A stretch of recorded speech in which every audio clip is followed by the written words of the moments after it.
Hey guys, how you doing? This is Manga section. I'm here today to bring a review for One Piece Manga chapter 1056. Quite a bit to talk about, so let's go right into it. So the new kings, queens of Wano is going to be Carrot and Wanda. Now I have no problems with Wanda. I'm not going to say that Wanda is an excellent choice, but no problems with Wanda being a king or queen, whichever way you want to phrase it.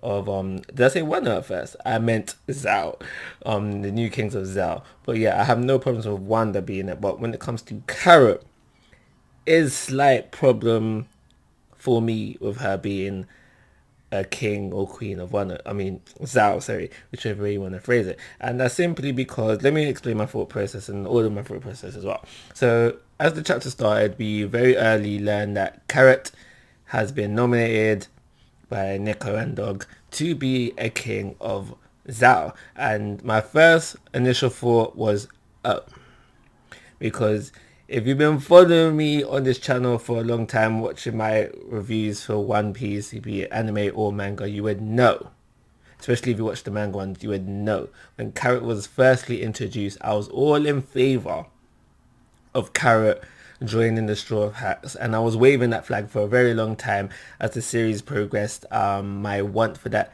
diminished, and I guess by one, it was pretty much almost automatically gone. But I would have minded if Carrot joined the Straw Hat crew, and basically this chapter solidified that no, sorry, she ain't joining the crew. She's got other motives within hand. And because I remember, I'm pretty sure I said it, yeah, the fact that she left Zal to go Whole Cake Island when she wasn't supposed to, and the fact that she's traveling with the Straw Hat Small means that she's probably gonna end up being a Straw Hat. No. That was all the prep for her to be a quote unquote being a legible quote unquote king. So there's that.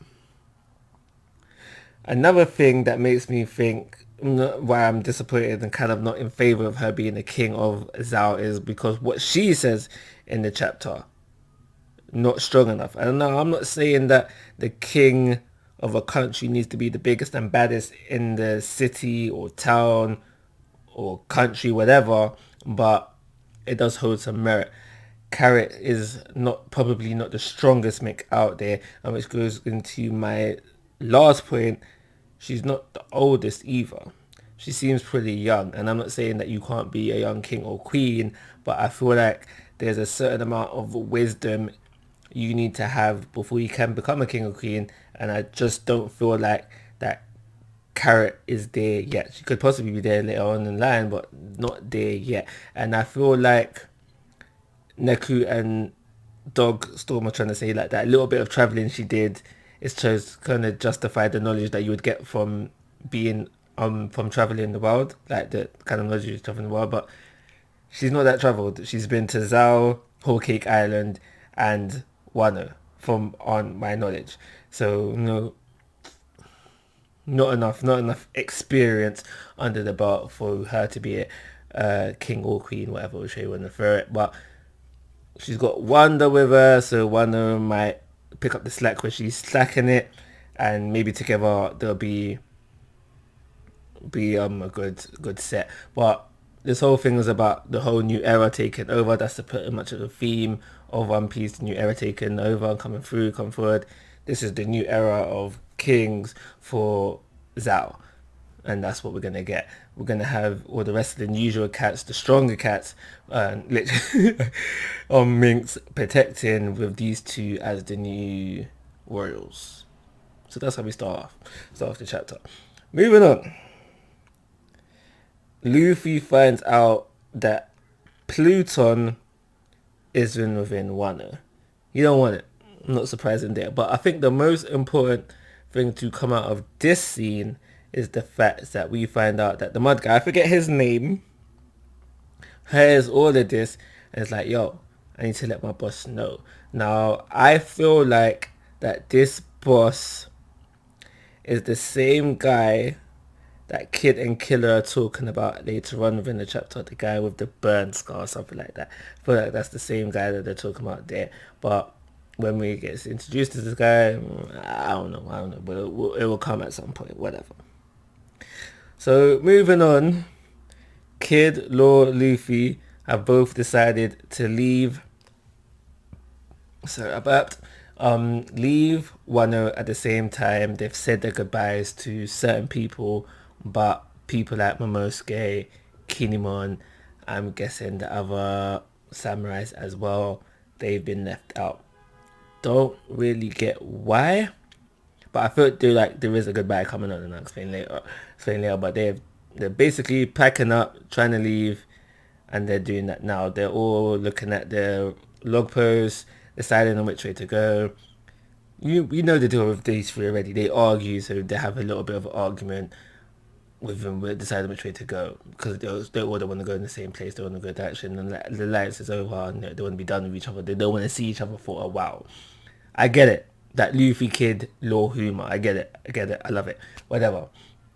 But I guess what's important to come out of this scene is a conversation that they have during, where we basically just learn about Buggy. And now Buggy has Crocodile and a Mihawk. Crocodile and a Mihawk under his belt now. Now granted, we don't know the full facts here, but from you see a poster that was called Guild's Cross or something like that. And you see Buggy on the front lines and then Crocodile posted up on the side and then Mihawk on the other side. There's definitely an alliance there. And I was like, whoa. Whoa. More so on the Mihawk starts because since introduction, Mihawk has been a solo guy. He's been running his own thing. He's been a solo guy. To know that at the very minimum he's aligning himself with someone makes me think, yo, what is up? Why are you doing this kind of vibe? Like Crocodile, same thing, but not so much. But Mihawk, I was like, oh my god, I was like, whoa.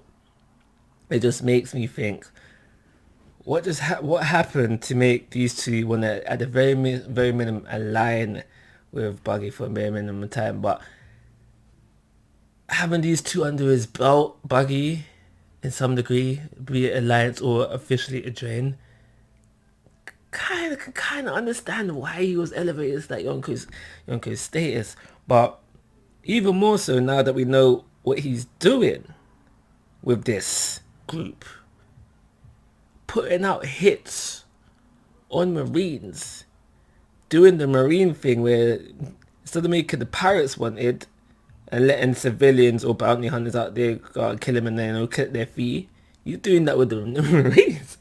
So it just makes me think, yo, what made you come to that conclusion? I mean, it's pretty smart, but what made you come to that conclusion? So there's still much to learn about Buggy, but just finding out that the fact that Crocodile and Mihawk was a big shock for the chapter. The biggest shock for this chapter. So we then move on and we find out that Law gave Kid a copy of the road poneglyph from Wano, and Law basically says like, you guys don't deserve it kind of thing. I disagree. If I was in that scenario, I would have left that to myself and let this kid just not have it. But hey ho, they got it as well. But I disagree with that. But they get it, whatever. And then this is where we learn about the guy with the burn scar. Who is this guy? I personally feel like it's the guy that the mud guy is working with. Do I think he has the last road poneglyph? No, I don't think I do.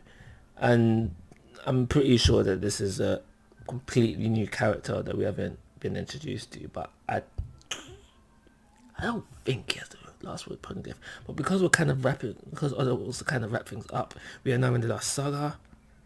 Maybe, just maybe he does, but we'll see as time goes on. The last thing to wrap up this chapter is the whole thing with Yamato.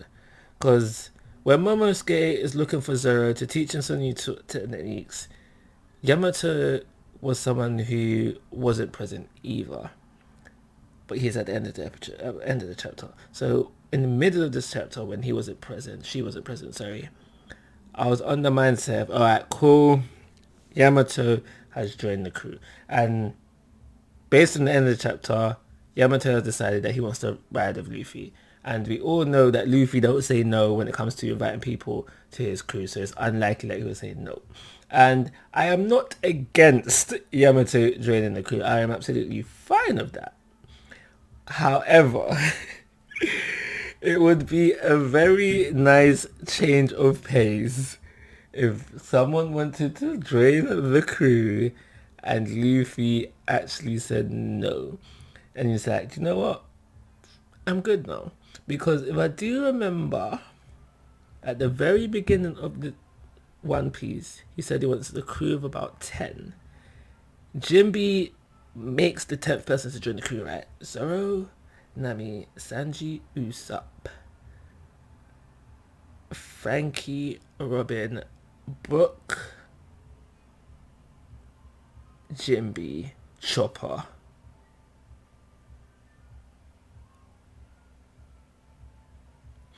So, if I got everyone, yeah, he said he wanted the crew of about 10. That's about 10 if you include Luffy, you know, 10 people. Anyway, so yeah, not against Yamato joining the crew, but would be a nice change of pace if Luffy said no for once. But we'll see where that happens, because basically what I see happening here is that Yamato is going to go down to the port, like Luffy, let me join the crew. Yeah, sure, fine, cool. That's what I expect to happen. With Momosuke going down there as well, maybe Kingdom One as well, and they get their goodbye because they wasn't said goodbye to, and their feelings are quite hurt about that. So yeah, that's what I think is going to happen within the next couple of chapters. So this chapter paced very well, very exciting. Just opens the door to more questions, especially with that Bo Buggy thing. So I am going to give this chapter, I think it just scrapes a 4. I'm going to give it a 4-star rating. Of course, guys, I'm asking for your thoughts and opinions. If you haven't already, please subscribe to my YouTube channel. But most importantly, take care. Have a nice day.